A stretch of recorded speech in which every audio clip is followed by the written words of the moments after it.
Hello students, स्वागत है आप सभी का आज के एक और नए वीडियो में। आज के इस वीडियो में हम क्लास 10th के फिजिक्स का एक बहुत ही इम्पोर्टेंट चैप्टर के series light reflection and refraction के एक बहुत ही इम्पोर्टेंट डिफिनीशन को पढ़ने वाले हैं। आज के इस वीडियो में हम पढ़ेंगे what is reflection and reflection से रिलेटेड जितने कॉन्सेप्ट है, जितने टर्म्स है, उसको पढ़ने वाले हैं। तो चलिए देर ना करते हुए आज के वीडियो को शुरू करते हैं। तो सबसे पहले हम समझेंगे कि व्हाट इज़ रिफ्लेक्शन, या आपसे कहीं कहीं ऐसे भी पूछा जा सकता है what is reflection of the light. चाहे आपसे व्हाट इज़ रिफ्लेक्शन पूछे या what is the reflection of light पूछे, दोनों का डिफिनीशन सेम ही है। क्वेश्चन बदल दिया गया लेकिन मतलब सेम है। इसका डिफिनीशन देखिए क्या है। When light falls on any object it bounce back after striking the surface, this is known as reflection. क्या कह रहा है? When light fall on any subject it's bounce back after striking the surface, this is known as a reflection. यानी कि जब light रे, जैसे मान लीजिए यहाँ पे एक सरफेस है और इस सरफेस, ये सरफेस कैसे होना चाहिए? प्लेन होना चाहिए। आपको बताया गया था कि रिफ्लेक्शन तभी होगा जब जो ऑब्जेक्ट है वो क्या होनी चाहिए? प्लेन होनी चाहिए। तो यहाँ से जब लाइट रे यहाँ पे गिरेगी तो फिर उसी डायरेक्शन में बाउंस बैक हो जाती है। यही जो आपका फिनोमिना होता है फिजिक्स में, ये क्या बोला जाता है? रिफ्लेक्शन ऑफ द लाइट बोला जाता है। चलिए आगे इसको और अच्छे से समझते हैं क्या होता है। यहाँ पे आप देख सकते हो reflection of the light image के माध्यम से समझाया जा रहा है। देखिए ये मिरर है, मिरर आपका है यहाँ पे, और किस प्रकार का ये मिरर है? प्लेन मिरर है। आप याद रखेंगे ये क्या है? प्लेन मिरर है। क्योंकि रिफ्लेक्शन की घटना तभी होगी जब आप जो रिफ्लेक्टिंग जो सरफेस है वो क्या होना चाहिए? प्लेन होना चाहिए। तो यहाँ जब आ रही है, रे आ रही है, लाइट की रे आ रही है, तो यहाँ रिफ्लेक्ट होकर फिर उसी डायरेक्शन में रिटर्न चली जा रही है, और यहाँ पे जिस एंगल से आया है उसी एंगल से रिटर्न हो जा रहा है। यही जो लाइट का फिनोमिना होता है उसे हम क्या कहते हैं? रिफ्लेक्शन ऑफ द लाइट बोलते हैं। क्या बोलते हैं? Reflection of the light. तो याद रखेंगे कि आपको करना क्या है, एक प्लेन लेना रहेगा जहाँ और जो लाइट रे आएगी फिर उसी डायरेक्शन में वापस चली जाएगी। यहाँ जब ये जो सरफेस है इससे बाउंस बैक होकर उसी डायरेक्शन में वापस चली जाएगी। यही जो फिनोमिना फिजिक्स का है उसे हम बोलते हैं रिफ्लेक्शन ऑफ द लाइट बोलते हैं। और यदि हम बात करें अपने दैनिक जीवन में लाइट के रिफ्लेक्शन के एग्जाम्पल का, तो हम देख सकते हैं we see many things around us like chair, table, tree, even the moon. This is possible at the light from those are reflected back, this enable us to see. हम जो reflection के example की बात करें तो आप chair देख सकते हो, टेबल देख सकते हो, ट्री देख सकते हो। ये सारे के सारे आपके क्या हैं? रिफ्लेक्शन के एग्जाम्पल्स हैं। होता क्या है, जब लाइट रे उन पे जाती है तो उससे रिफ्लेक्ट होकर हमारी आंखों में आती है, जिसकी सहायता से हम उस ऑब्जेक्ट को क्या कर पाते हैं? देख पाते हैं। तो आई होप आप ये भी समझ गए होंगे कि रिफ्लेक्शन का हमारे दैनिक जीवन में, हमारे डेली रूटीन में यूज क्या होता है। अब हम देखेंगे टर्म रिलेटेड टू रिफ्लेक्शन, यानी रिफ्लेक्शन से जितने भी टर्म हैं वो सारे के सारे टर्म को हम समझेंगे।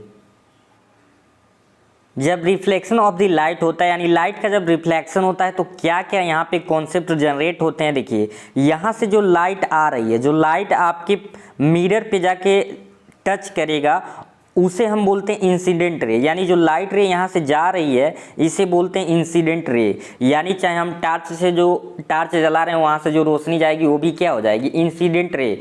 वो जब रिफ्लेक्ट हो जाएगी, यहाँ से देखिए ये गई तो इसे हम क्या बोल रहे हैं? Incident ray. और जब ये रिफ्लेक्ट होके वापस चली जाएगी तो इसे हम क्या बोलते हैं? रिफ्लेक्टेड रे बोलते हैं।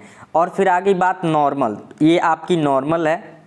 जो इंसिडेंट रे और रिफ्लेक्टेड रे जहाँ से जनरेट होते हैं, जो पॉइंट होता है उसके बीच में जो परपेंडिकुलर होता है उसे हम क्या बोलते हैं? नॉर्मल बोलते हैं। इनका डिफिनीशन की भी बात करें तो आगे उसको भी देख लेते हैं, इंसिडेंट रे का डिफिनीशन, रिफ्लेक्टेड रे का डिफिनीशन और नॉर्मल का। तो सबसे पहले हम देखेंगे कि इंसिडेंट रे क्या होता है। द लाइट रे that strikes the reflecting surface जो लाइट रे जो क्या करती है, रिफ्लेक्टिंग सरफेस पे रिफ्लेक्ट करती है, वो क्या होता है, इंसिडेंट रे। दूसरा है रिफ्लेक्टेड रे, द लाइट रे bounce back after striking the surface. जब कोई लाइट रे इस सरफेस से रिटर्न हो जाता है तो ये आपका क्या होता है, ये होता है रिफ्लेक्टेड रे। नॉर्मल की मैंने अभी बात किया ही है कि ऐसे ये बीच में जो ऐसे बनता है ये क्या होता है, नॉर्मल है। यानी the line drop perpendicular to the surface the point of incident of light, उसे हम क्या बोलेंगे, नॉर्मल बोलेंगे। अगला जो पॉइंट है, अगला पॉइंट आपका है angle of incident. Angle of incident, the angle between the normal and incident ray we generally represent it I. जो इंसिडेंट रे और नॉर्मल के बीच में जो एंगल बनता है उसे हम क्या कहते हैं, एंगल ऑफ इंसिडेंट, और इसे याद रखेंगे आई से रिप्रेजेंट करते हैं। अगला जो है angle of reflection, the angle between the normal and the reflected ray we generally denoted it by R. यानी कि जो एंगल रिफ्लेक्टेड रे और नॉर्मल के बीच में बनता है उसे हम क्या कहते हैं, एंगल ऑफ रिफ्लेक्शन, एंड इसे आर से रिप्रेजेंट किया जाता है। तो एक बार और समझ लेंगे इस सारे कॉन्सेप्ट को। यहाँ पे मान लीजिए मैंने ए बनाया, यहाँ से इंसिडेंट रे आया और फिर रिफ्लेक्ट हो गया, ये आपका क्या हो गया, नॉर्मल हो गया। ये वाली लाइन नॉर्मल है, ये इंसिडेंट रे है और ये रिफ्लेक्टेड रे है। तो नॉर्मल और जो इंसिडेंट के रे के बीच में बनेगा उसे एंगल आई यानी incident of angle of incident या इंसिडेंट एंगल कहते हैं। और ये होता है जो रिफ्लेक्टेड रे और नॉर्मल के बीच में बनता है, इसे आर से रिप्रेजेंट करते हैं और इसे हम क्या कहते हैं, एंगल ऑफ रिफ्लेक्शन या रिफ्लेक्टेड एंगल। ठीक है, अगला जो लास्ट टॉपिक है आज के इस वीडियो का और सबसे मोस्ट इम्पोर्टेंट है वो है लॉज ऑफ रिफ्लेक्शन, यानी रिफ्लेक्शन के कितने नियम होते हैं, इसे हम बोलते हैं लॉज ऑफ रिफ्लेक्शन। तो याद रखेंगे लॉज ऑफ रिफ्लेक्शन के टोटल 2 नियम हैं। उन नियमों को हम देखते हैं क्या क्या वो नियम है। देखिए पहला रूल आपका क्या है, incident ray, reflected ray and normal all are lies in same plane. Incident ray, reflected ray and normal all are lies in same plane, पहला रूल ये है। और दूसरे रूल की हम बात करें तो angle of incident and angle of reflection are same. It means angle of I is equal to हम क्या बोलेंगे, एंगल ऑफ आर बोलेंगे। इसी को अगर लिखने की बात करें तो आप कैसे लिख सकते हो, the incident ray, reflected ray, the normal at the point of incident lie in the same plane.